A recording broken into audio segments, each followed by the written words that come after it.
All right, welcome to this explainer.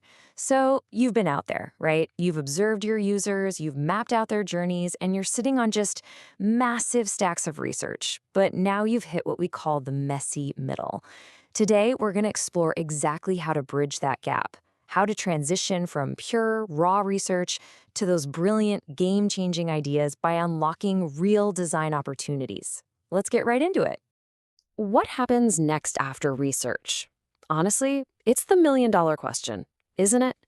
Once you finally wrap your head around the problem your users are actually facing, how do you start cooking up the solutions? Now, this transition, it is arguably the absolute most exciting phase of the whole design process. But, it's also exactly where so many people just completely freeze up. And they get stuck because of this massive, massive misconception, the idea that research equals sketching solutions. So many folks, especially beginners, fall into this trap. They think that the very second their research phase is wrapped up, boom, it's time to immediately grab a pen and start sketching out solutions. But here's the reality. Raw information alone does not magically spark innovation. Actually, scratch that. It rarely does anything on its own. We really have to dig for meaning. We have to hunt for those hidden needs and the subtle patterns that literally everyone else is overlooking. So, this brings us to a crucial definition. What is an insight anyway? Look, during research, you're out there collecting facts. But an insight is a deeper understanding that explains why people behave the way they do, revealing hidden needs and patterns. It's the magic lens that takes those dry, collected facts and transforms them into deep meaning. It totally bridges the gap between what a user says or does and the actual hidden need that's driving that action. Okay, let's look at a classic everyday example. Step 1, the fact. Indian school children carry incredibly heavy bags every single day, right? Now, if we just stop there, well, we'd probably just try to design a lighter bag. But what happens if we actually watch them? Step 2 is the insight. We see these kids constantly unwrapping and frantically rearranging their packed bags in the back of a bumpy, swerving auto rickshaw, all just to find one specific notebook before they get to the school gates. Boom!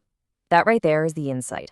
The real hidden issue isn't just the sheer physical weight. It's actually about organization on the go. And, once you unlock an insight like that, literally everything changes. The very next question we have to ask ourselves is, what can be improved? I wanted to shift your mindset with me right now. Instead of just looking at that poor student in the auto rickshaw and thinking, wow, that's really frustrating, we need to actively search for the unmet need. What could take that chaotic daily commute and make it manageable? Or hey, maybe even enjoyable? Now, check out the massive difference in how we talk about this. Look at the problem statement. The school bag is too heavy.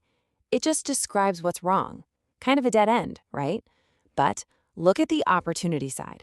If we reframe it, it becomes improve comfort and accessibility for students managing study materials all day.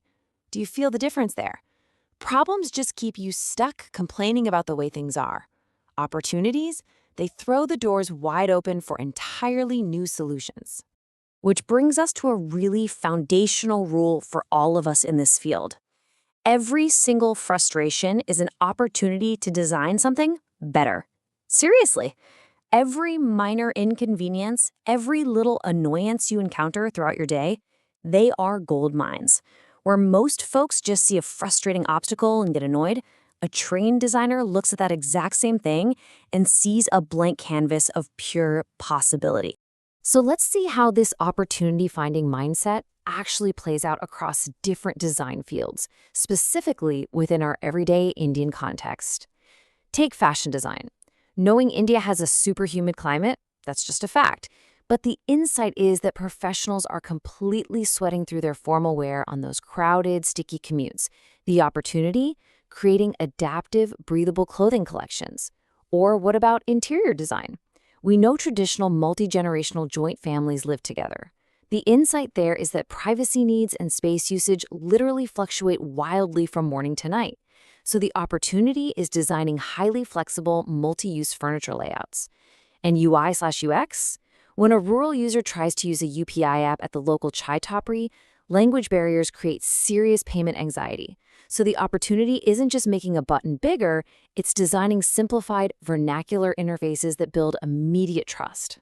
And the exact same logic applies to product design. Think about the daily commute usability issues on local transit, like a packed Mumbai local train. The insight isn't just, man, it's crowded. It's about the literal acrobatics of balancing yourself and holding your bag securely while standing shoulder to shoulder for an hour. That opens the door for designing a completely new ergonomic product feature, like better transit handles or anti-theft bag designs. And finally, graphic design. When dealing with multilingual local audience behavior, realizing that viewers scan information totally differently depending on their primary language creates the opportunity for improving visual hierarchy for much clearer communication. Honestly, whether it's a physical product for a chaotic commute or a digital interface, it's all driven by the exact same mindset. Okay, so how do you start applying this mindset today, like right after this explainer?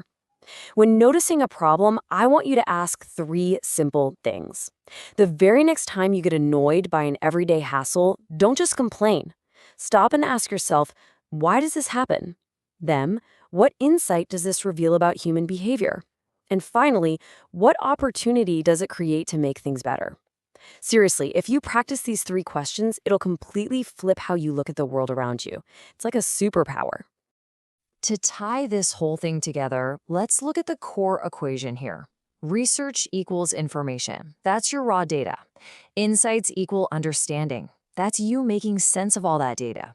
And opportunities equal innovation. This is your ultimate takeaway for today.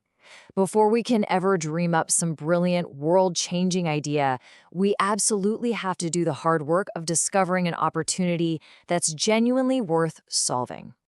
But hey, wait a second. Once you finally pinpoint that brilliant opportunity, how do you actually start brainstorming the real solutions? Well, that brings us to a very famous 3-word question. How might we? Let me tell you, this little phrase is literally one of the most powerful problem framing techniques used by top designers all over the globe. But to find out exactly how to wield it, you're just going to have to join us in our next explainer. Until then, keep observing, keep hunting for those hidden insights, and I'll catch you next time.